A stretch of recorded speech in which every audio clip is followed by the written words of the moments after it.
This happened a few years back, but I always still think about it whenever I'm at the grocery store.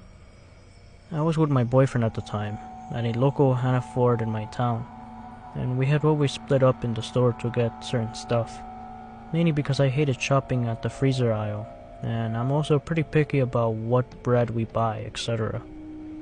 So he's on the other side of the store as I wander down the bread aisle by myself. It's bread on one side and baby items on the other. I see a large gentleman from behind just standing there looking at diapers and think nothing of it since he probably was just pricing them out looking for a size. As I get closer, I notice this awful body odor smell in the aisle and try to move quickly to get bread. I was directly behind him to grab my item and I noticed that one of his hands is down his pants. I knock over a small stack of bread and it startles him. He was literally fixated and pleasuring himself to a picture of a half-naked baby on this paper package. He locks eyes with me, pulls his hands out of his pants, and just sprints out of the aisle. My jaw was just hanging at this point with disbelief and disgust at this sickle. My boyfriend comes around the corner, all happy with some box and cereal he found, and sees my face and rushes over. I told him what I saw and he gets equally as disgusted and angry.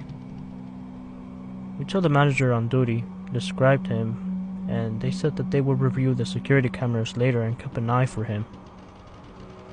The image of that dude is scarred in my brain, and I always feel so sad whenever I see those happy little babies on diapers.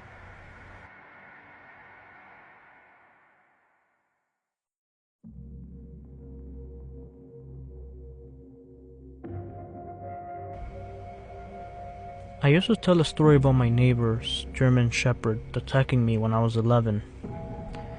I was running through my yard and came around the corner of my house and he was just sitting there staring at me. It was unnerving, so I started to back away, but then he lunged at me. He pulled me into the ground and tried to get on top of me, but somehow I pushed him off and got inside my house. I used to think about the story and remember that the way he pulled me into the ground was by jumping and biting into the collar of my jacket. Once he had my jacket, he used his full weight and I was basically spun into the ground onto my back.